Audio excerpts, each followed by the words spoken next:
How are you this morning? Welcome back to the state capitol after a couple weeks away, I think it has been. It has been a lot of traveling and visiting and doing things and running for the congressional race, and it's going great. In the 1st Congressional District to replace Congressman Bart Stupak, who's not running. Right. And Wayne Schmidt, the state representative, freshman, looking for re-election at this stage from the Traverse City area as well. Hello to you. Good morning, Michael Patrick. It's great to be here. But does it make you nervous when you talk about having water, the rest of the country having their eyes on Great Lakes water? It does, and the issues that you got to take a look at it is what are the other policies and laws that we have to implement. You know, Patty Burkholz with the Great Lakes Commission and Ken Sycamore, our previous leader, I thought did a phenomenal job sort of getting the first set of things organized with the compact and the exportability of the water, making those definitions correct. But the question always goes back as to where do you go through the commoditization under the NAFTA agreements, and how are you able to make sure that this does not in any way get earmarked or looked at as a commodity. Mm-hmm. And there's always the great fear that potentially somebody commercially could set up, draw out of the Great Lakes and export. And those additional laws that we need to pass, we're ready to go to work on them. State Senator Alan Cropsey is here, too, from DeWitt. He doesn't have to worry about running for re-election because he's not. He's term limited. Yeah, I just run for cover right now. But there's a wedding coming up. Oh, really? Yeah, my son's getting married in about a week and a half or so in Virginia, in the Virginia area. Oh, no kidding. A week and a half. Just west of Washington, D.C., about 20 or 30 miles. You see that? If you had had a primary, the wedding would have been all screwed up. Yeah. So we don't have to worry about it. Knowing my kids, they would have screwed up the primary. So it's and I shouldn't say that because they've been terrific help in campaigns in the past. So you are all back in town, though, for how long now?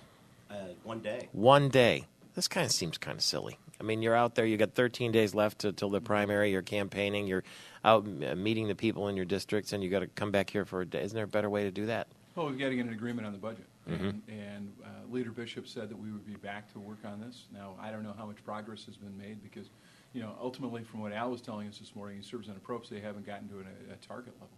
Oh, so the visit could be very short today. Folly. How is it going? It's got to be difficult to balance the re-election campaigns with, the normal business. There's some great chicken out there, some wonderful opportunities to talk to people, and you know, personally, I'm committed to making sure that our offices are taken care of. But we've got to change America. That's why I'm running. You're in a primary that, in all likelihood, actually both of you, State Representative Schmidt and Senator Allen. But let's talk congressional first. You're in that 1st Congressional District. You will be in you're in a primary fight right now. Yes. On the Republican side. You will also have a general election fight, from what I've been reading. Absolutely. And yesterday, one of the pundits out in D.C., I think it's the Rothenberg report, moved this from a toss-up to a lean Republican, which was great news for us. Wow, after 18 years of a Democrat or something like that, But if right? you go back to, I think, just about the Civil War had been occupied by Republicans other than the terms of Congressman Stupak and then one time during the mid-'60s. And so it leans Republican, and so we'll just keep hustling out there and getting the message. Can you tell where you stand in the primary? I've gotten great response.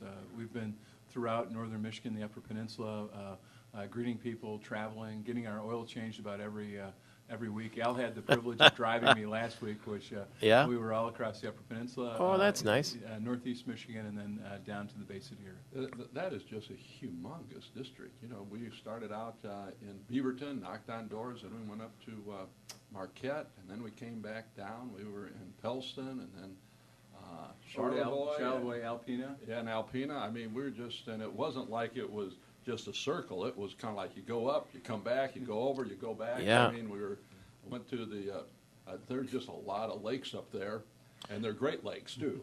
And these are areas that you're familiar with, Senator Allen, because it's part of your Senate district. Much of it is. But, you know, as you know, Marquette, we'd helped way back when on the mining tax credits for the Tilden and the Empire mines. We'd assisted with I was one of the bill sponsors for the upcoming expansion of the copper mine that's going in up there. And so we worked closely with Marquette. And then Alpena certainly is a tourism-based area. We'd also helped with a fiberboard plant years ago to get that expanded with Senator Thomas. Where are the bulk of the votes in that 1st Congressional District? There's really no geographic center. I mean, it's a Main Street district. And when you take a look at the wonderful communities that are there, it is a very special place. But there is no really geographic center. Potentially Marquette's a big area and Bay City. Mm-hmm. Representative Schmidt, I read here in the Mears Guide that whoever wins your primary is going to win the general. It's just the way it is. How did you get to live in such a conservative area? Why is it so solidly Republican in Traverse City? We just do the right things up there. We live within our means, balance the budget without new tax increases. That's what I've been doing in my first term, and so that's what I'm hoping the people count on for a second term for me. This is, 13 days away now from your first re-elect primary. How do you know where you stand? You do have an opponent, as I get it. We do, but we remain cautiously optimistic. We're out doing all the right things. Campaign 101. We've made sure that in our first 19 months in office that we haven't done the tax increases, that we balanced the budget, that we've been out there meeting with the people when they have concerns. Our office is right on top of it. And so, again, we just follow that plan, that when you give good constituent service, that you follow the will of the people up there, which is, again, like I said, living within the means of state government, not increasing taxes. We feel that's going to be a successful game plan. You're going to be welcoming a lot of new faces to the Michigan House of Representatives come January, should you be renominated and reelected. What's the biggest surprise for you after your first term? Biggest surprise was just trying to get to know people. I mean, in the era of term limits, just getting to know my own caucus, let alone the members of the other side of the aisle, has been a bit more challenging than I thought it would be. Mm-hmm. And then with, of course, at least 52 members do it all of the over House again next year, the learning curve is just huge. And I mean, I'll be a senior member of the House after 2 years, and that's going to be another tough challenge. Think about it, Michael Patrick. Out of the 12 legislators north of Clare, there's only 2 returning members, Wayne and Dan Cropsey. But that's not unusual, because what you have probably 30 of the 38 senators will be gone, and you have, what we figure out, about 60 of the House members, 55 or 60 of the House members will be brand new also. So it's just a huge turnover. This, of course, because of the term limits that we have in the state of Michigan. Although some of them will be shuffling from the House to the Senate, right? Yes. Probably a good number, it looks like. A large number of the senators will have come from the House. And then a lot of members that were on reserve status, like potentially John Molinar, Howard Walker, those guys were out for a year, and now they're coming back. And you may be making the move from the state Senate to the United States Congress. If you could boil down what you want people to know about State Senator Jason Allen in the next 30 seconds. I'm a conservative that's hardworking, and I'm concerned and will stop the Obamacare expansion. We will get the budget deficit under control, and we will make sure that America's place is held. As China will graduate twice as many scientists as the United States will next year, and we've got to have our competitive edge. We've got to get people back to work. Do you care at all about what's happening in Arizona with the immigration law as it relates to Michigan and Canada? When you start looking at that, I think we are moving forward to support things going on in Arizona. But if you take a look at the lack of monitoring on our northern borders, that is of grave concern to me, especially within the 1st District.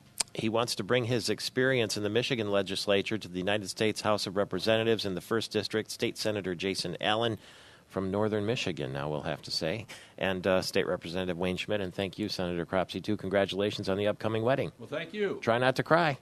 Oh, I won't cry. My wife might. Okay, tough guy. 18 after the hour. We're back.